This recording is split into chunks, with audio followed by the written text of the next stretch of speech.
All right. Well, let me get back into QSO with N2MDX and wrap it up. So back to you for your final. This is KU4SD.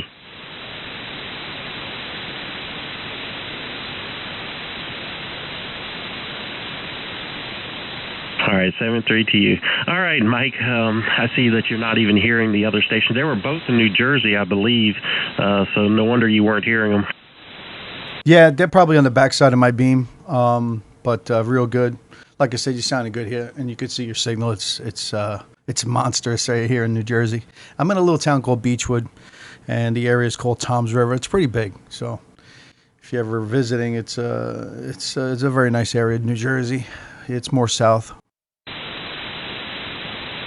Okay, all right. Well, that's great. Yeah, I'm also running a Stepper DB18. I don't know if I said that before or not, and I am pointed in your direction. That's the 3-element beam by Stepper. Over. Yeah, we had this conversation last night. And by the way, I'm recording this for YouTube. I did a session with me and you talking about the amps. Now we're talking about the antennas, which is pretty cool. So let's get into the Stepper. I was talking to a gentleman here in my town, Mike, into IXU. He has the 3-element. He's got the 40 meter extension on it. He loves it and he swears by it. And he was trying to talk me, because I was going with different directions of different antennas. I was like, I'll go with the 2-element or the 3-element Stepper or maybe a hex beam. But he was adamant that I tried the 3-element. Now, I went onto their site. He was telling me last night that there's a new owner of Stepper. So I did see the price changes too as well. Like a couple weeks ago I was there and the 2-element was like 2 and change, 2,000, 2,300, something like that for the 2-element. And the 3-element was around 3,000. Now the 3-element, I don't know if they added more stuff to it, but it's like close to $4,000. I don't know if you've seen that. No, I haven't noticed the price change. I know that after I bought mine, there was an announcement that the prices were going up, and they did go up a little bit. Now, his sounds like his is a 3-element with the 40-meter rotatable dipole. Mine is the 3-element with the 2-element on 40, so there's a little bit of a difference there, and I love it. I mean, people say now, what good is 2 elements on 40? You could phase some verticals and get the same performance, but I just think it's great. I always get really good reports on it. Over. Yeah. I see. I guess you don't really have to deal with too much with the weather. Like we have all the seasons here. We get harsh winters, a lot of ice buildup, heavy winds. Man, we get almost 89, 90 per hour gusts that time. I mean, I have a couple of trees that were taken down this year. Well, actually in 2020. The year that just passed, and man, I had trees all over the place. So as far as the motors go, I don't want to keep replacing them. So I know you just got to keep up with the maintenance on the Stepper, right?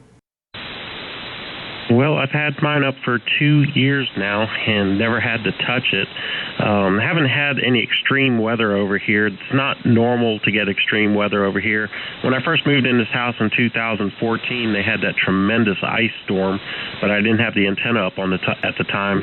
And also there was Katrina, which I believe was the largest hurricane size-wise in history, and it actually came through my area as a tropical storm, but I didn't have the antenna for that either.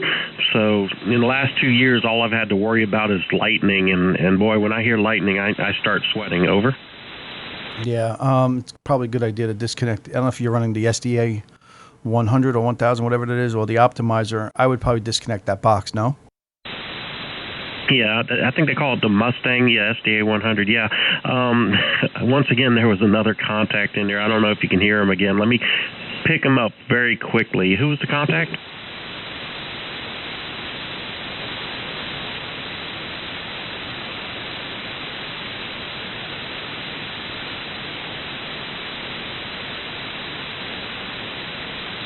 Okay, I am in Athens, Georgia. I'm pointed up your direction because I'm in QSO with Mike, who is N2MDX. Over.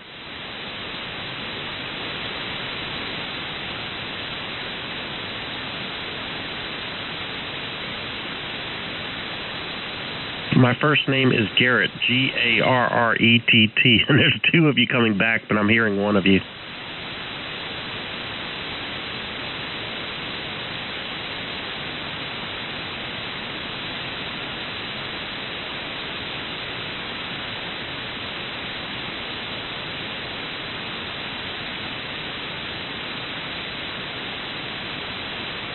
All right, 73. Thanks for coming in.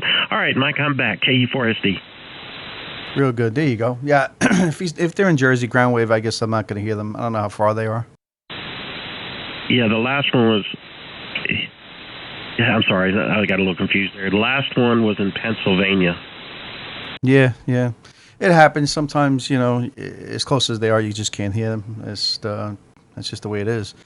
But yeah, real good. So I'll look into the stepper. I guess the 3 element's probably the choice of you can go with the 4 element, but you're gonna pay some good money.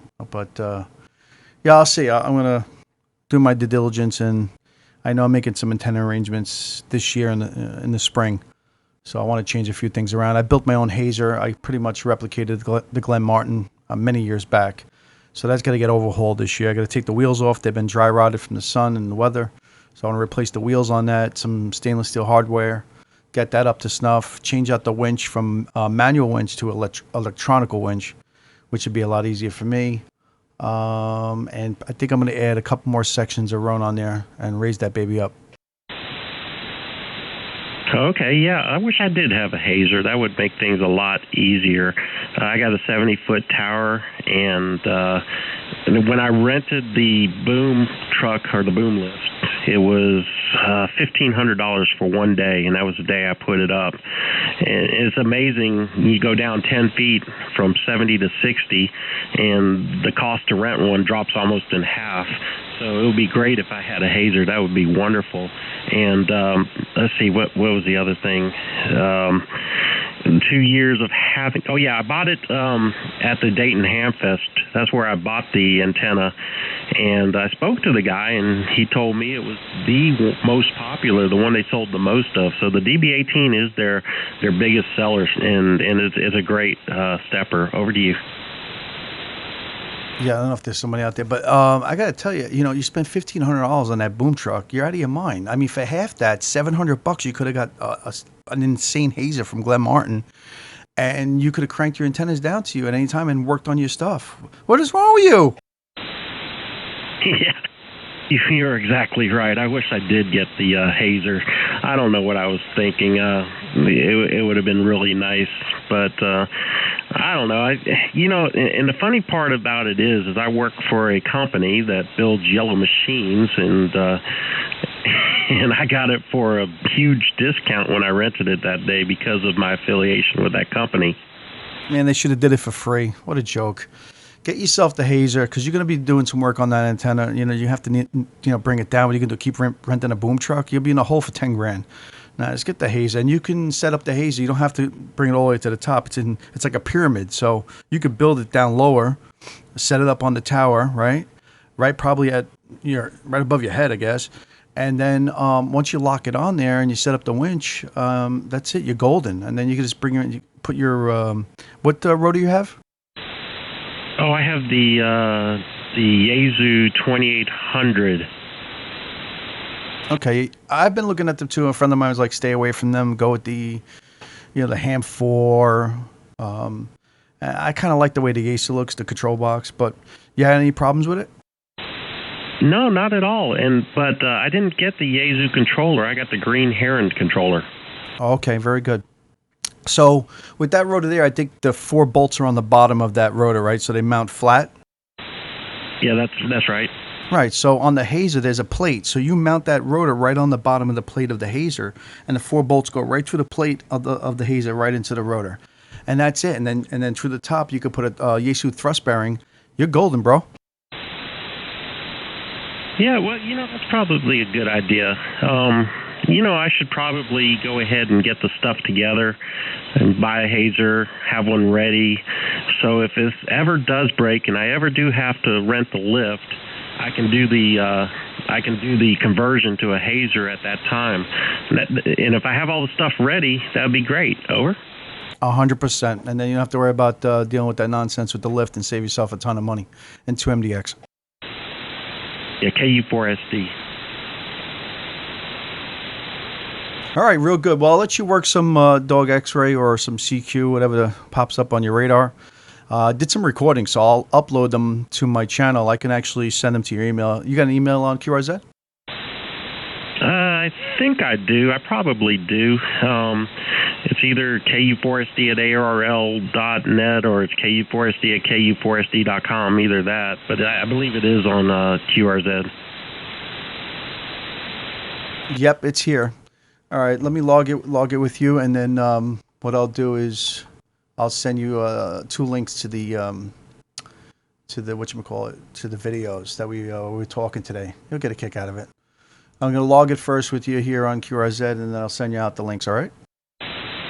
All right, well, I appreciate it. Yeah, there have been a lot of people calling in between QSOs. Like, I tried to get a few of them, but I didn't want to leave you out because I was in QSO with you, and you wouldn't be able to hear them. But I appreciate the contact. I'm surprised it's the first time we've ever met on 10 meters, but it was really nice to meet you, Mike. Over. Same here, and if I hear you out there again, I'll say hello to you. Have a great, great day. Enjoy your family. Be well, be safe. Happy New Year. N2MDX. All right, KU4SD.